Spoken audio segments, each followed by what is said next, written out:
This right here is the new DJI MIC 3. And I think they made a big mistake with this new version. We'll talk about it in this video. So DJI did not send me this microphone. I actually bought it on the day of launch and they had them available here. So with DJI having issues with their different products, didn't know if this product was gonna be available or not, but it was available on Amazon, so I picked one up. And there's some pretty cool features with the DJI MIC 3. You can now hook more than 2 transmitters to the receiver. You can hook up to 4, and you can also hook up multiple receivers, so you could have a receiver on every camera when you're in like a multi-camera scenario. And that's ultimately what I'm talking about in this video, because there are some features in the DJI MIC 3 that are gonna appeal to pro level filmmakers. However, they didn't include other features that you almost need for pro level productions. So let me explain. The big thing that was added to the DJI MIC 3 is the use of timecode. This was one of my biggest problems with the original DJI MIC 2 and the previous models, DJI MIC Mini, the mic, whatever. None of them had timecode that you could use. With the DJI MIC 3, you now have timecode integrated. And so this is not only timecode that can be outputted from the device and be able to be sent to other devices, but you could also input timecode into the DJI MIC 3. Now, the other mic of this size that does that is the Rode Wireless Pro. With these, you have timecode as well. However, the limiting factor with the Rode Wireless Pro is that you can only output your timecode.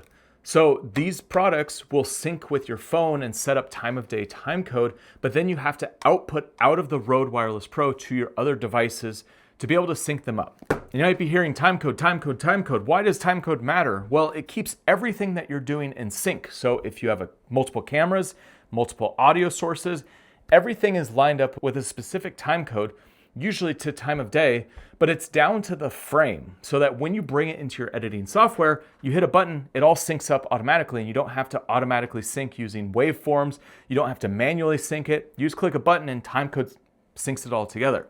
For me personally, when I'm working on my client jobs, this is a big factor. This is something that I use all the time because I'm always running multiple cameras and I also have audio going. So I need the ability to have my microphone sync up with the different cameras. And now with the DJI MIC 3, I could actually put a receiver on every camera. However, if there's any audio dropouts or if there's any issues with the audio that you're getting from your talent, well, that's when you use the 32-bit float recording that's in the microphone itself, which I'm actually recording this video on right now. And this happens all the time. If the signal drops, there's something going on in the space that you're filming, you might hear a dropout here and there. And being able to sync up this microphone with your cameras later allows you to be able to always have perfect audio and never have to worry about the connection between the camera and the transmitter. Now, why it's so important that timecode goes both in and out of this device is that a lot of times when you're working in a multi-camera scenario, you want to have one master generator that then you sync all of your cameras and audio to. I actually have external boxes that I use that hold the timecode and I send it to each device. You can actually gen lock timecode onto certain cameras that allow you just to always be feeding timecode, so there's never a drift. Now with the MIC 3, it says that there's maybe a 1 frame drift every 24 hours. So what I would do in one of these settings where I'm using timecode is I would just randomly, maybe like at lunch, just resync it, make sure it's exactly on, and then you probably have no problem because with this, it says there's no drift.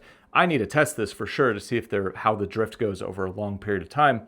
But if you just sync it once in a while, then you'll know that you're always synced up with all the cameras. But the idea is that you would have one system that then generates the timecode to each camera and the DJI mic and whatever else you're using so that all the timecode is always perfect throughout the entire day so that when you get back into editing, click a button, everything syncs up. So what is the big problem then with the DJI MIC 3? Because they brought in timecode and this is actually a big thing. Well, the big mistake that I see that DJI made is that on the transmitter, you now have no audio input. So essentially, they made a combination of the DJI MIC 2 with the DJI MIC Mini, kind of slammed it into one, added some pro features. But there's a lot of creators out there who don't always just want to use this little transmitter. I think it's great. The transmitter's a cool little microphone to use for all my YouTube content, I don't mind having the transmitter right here. Might put it up on my hat, might put it on my chest, my backpack. Like, I use these all the time when I'm out filming. However, there are times where I want to use a lav mic, or I want to use a different style of mic that I plug in to the transmitter. And then the transmitter just is hidden somewhere on the body and you can wirelessly hide the microphone.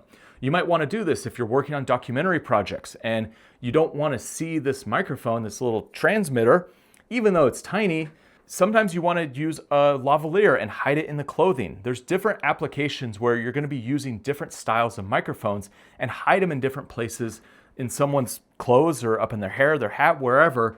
And also, there's different styles of microphones that you can get once you get into that pro level. You might want a specific style of microphone, a specific style of lav, and you can't use it anymore with the DJI Mic 3. And the reason that I think this is such a big problem is that you add pro features into this tiny little system and it makes it very usable in a lot of different settings, so you don't have to carry a bigger wireless setup.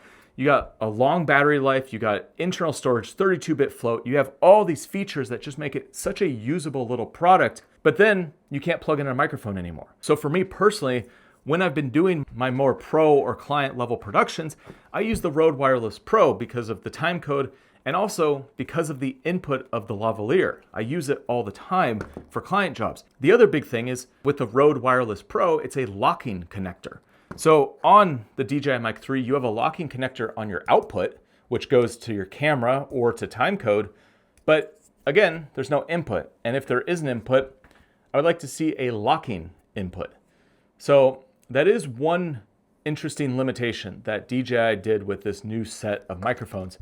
Personally, I like these and I'm going to use them all the time, but there is a lot of situations where these won't work because I need to plug in a microphone. So I'm planning to do some more in-depth videos using the Mic 3 after I start testing them. I play around with them a bunch and really just start to get a sense of how this system works compared to the older versions of the DJI Mic. But I'd love to know your thoughts. What do you think about the DJI Mic 3? Is there anything specifically that you want to see in a future video? And one last thing before you go, in about a month, I'm actually going to be speaking at Vid Summit. I'm doing a talk all around storytelling and using storytelling in our videos. So if you're headed to Vid Summit, make sure you check that out. I'm going to be on the second day towards the end of the day, and I'd love to meet all of you. So if you come to Vid Summit, make sure you find me, come say hi. I'd love to hear what you're doing on your channel, what you're working on, and I'd love to know if you're using the DJI Mic 3. Because I'll probably be using it nonstop between now and then for anything YouTube, unless I need to plug in a mic. Then I'm gonna have to bring another system. I'm packing for a documentary right now, and I don't know if I'm gonna bring these because of that lack of input. It's an interesting choice that DJI made, especially coming from the DJI Mic 2. I really hope DJI just makes another transmitter with an input as a secondary option that still works with the Mic 3. So you just have a more pro level transmitter maybe. That would be a great solution to this problem. But that's it. I'll see you on the next one.